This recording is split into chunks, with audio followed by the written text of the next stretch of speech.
एक पर्व जहां कोई मंदिर नहीं, कोई पुरोहित नहीं, बस आस्था है और श्रम का पसीना। एक पर्व जो किसी धर्म ग्रंथ में नहीं लिखा गया, लेकिन करोड़ों दिलों में बसता है, छठ पूजा। पर क्या आपने कभी सोचा है, ये पर्व जो किसी शास्त्र में नहीं, फिर भी इतना पवित्र क्यों है? और सबसे बड़ा सवाल, जब धर्म ने दलितों को छुआ तक नहीं, तब इस पर्व ने उन्हें अपने दिल में जगह क्यों दी? इसका जवाब आपको इस वीडियो के आखिर में मिलेगा। और तब आपको समझ आएगा, जब ब्राह्मणवाद चुप रहा, तब प्रकृति बोली। इतिहास गवाह है, मंदिरों में किसी दलित को जगह नहीं मिली, शास्त्रों में उनका नाम नहीं लिखा गया, लेकिन जब ऊंचाई वालों ने दरवाजे बंद किए, तब धरती ने कहा, मेरे लिए कोई ऊंच नीच नहीं।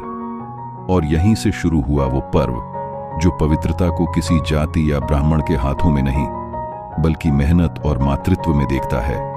छठ पूजा में पंडित की फीस नहीं लगती, कोई महाभिषेक नहीं, कोई संस्कार शुल्क नहीं, बस साफ मन चाहिए और नदी किनारे की ठंडी मिट्टी। यहीं दलित समाज ने कहा, अगर हमें मंदिर से निकाला गया तो हम अपना मंदिर खुद बनाएंगे, गंगा के घाट पर, खुले आसमान के नीचे। और ऐसा हुआ भी। छठ बना गरीबों का पर्व, मेहनतकश का पर्व, बराबरी का पर्व। छठ सिर्फ पूजा नहीं, ये एक चुपचाप बगावत थी। उस वक्त जब ब्राह्मणवाद कहता था, ईश्वर तक पहुंचने का रास्ता हमसे होकर जाता है, तब छठ कहता था, हमें किसी मध्यस्थ की जरूरत नहीं, हम खुद ईश्वर को अर्घ्य देंगे। सोचिए, जब बाकी समाज मूर्तियों के आगे झुक रहा था, तब दलित और बहुजन महिलाएं सूरज को सीधे प्रणाम कर रही थीं, बिना मूर्ति, बिना शास्त्र, सिर्फ अपनी सच्ची निष्ठा के साथ। यही तो असली अध्यात्म है, जो किसी पंडित की मुहर से नहीं, बल्कि सच्चे कर्म से जन्म लेता है। और शायद यही वजह थी कि छठ पूजा को बहुत लंबे समय तक तथाकथित ऊंचे समाज ने नजरअंदाज किया, क्योंकि उन्हें डर था, अगर ये पर्व फैल गया तो लोग समझ जाएंगे कि बिना पंडित, बिना मंदिर भी भगवान तक पहुंचा जा सकता है, और तब उनकी दुकान बंद हो जाएगी। हाँ, फिर क्या? जहां बाकी पर्वों में पुरोहित आगे रहते हैं, वहां छठ में सिर्फ मां, सूरज और जल आगे रहते हैं, और बाकी सब पीछे, बिल्कुल बराबरी पर। दलित समाज ने छठ को अपनाया क्योंकि इसमें कोई भेदभाव नहीं था। कोई नहीं पूछता, तुम किस जाति के हो? सब बस पूछते हैं, तुम्हारा अर्घ्य कब है? ये पर्व दलित समाज के लिए केवल धार्मिक नहीं, बल्कि आत्मसम्मान का उत्सव है, क्योंकि यहां जिसे समाज ने नीचा कहा, वही पूजा की अगुवाई करता है, वही घाट बनाता है, वही टोकरी बुनता है, वही अर्घ्य देता है, यानी वही सृष्टि से संवाद करता है।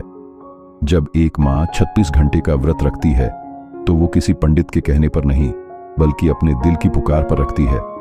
वो सूरज से कहती है, जैसे तुम सबको रोशनी देते हो, वैसे ही मेरे घर में भी सुख और समानता रहे। यही समानता छठ का मूल है, वही समानता जो अंबेडकर के विचारों की जड़ में थी। डॉ. अंबेडकर ने कहा था, समानता सिर्फ संविधान में नहीं, हमारी संस्कृति में भी होनी चाहिए।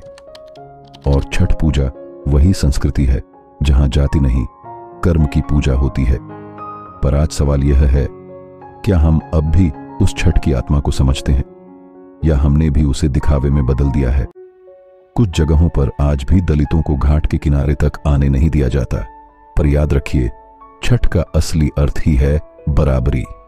सूरज जब उगता है तो वो किसी से नहीं पूछता, तुम कौन हो? वो सबको एक जैसी रोशनी देता है। यही है प्रकृति की भाषा, जो तब बोली थी जब ब्राह्मणवाद चुप था, और उसने कहा था, पवित्रता जात से नहीं, कर्म से होती है। तो अगली बार जब आप छठ का अर्घ्य दें, याद रखिए, आप सिर्फ सूरज को नहीं, बल्कि बराबरी को प्रणाम कर रहे हैं, क्योंकि जब धर्म ने दीवारें बनाई, तब आस्था ने रास्ता बनाया। अगर आप भी मानते हैं कि आस्था जात से ऊपर है और श्रम ही असली पूजा है, तो इस वीडियो को लाइक करें, शेयर करें और अंबेडकर की आवाज़ चैनल को सब्सक्राइब करें, क्योंकि यही वो जगह है जहां आवाज़ दबती नहीं, गूंज बन जाती है।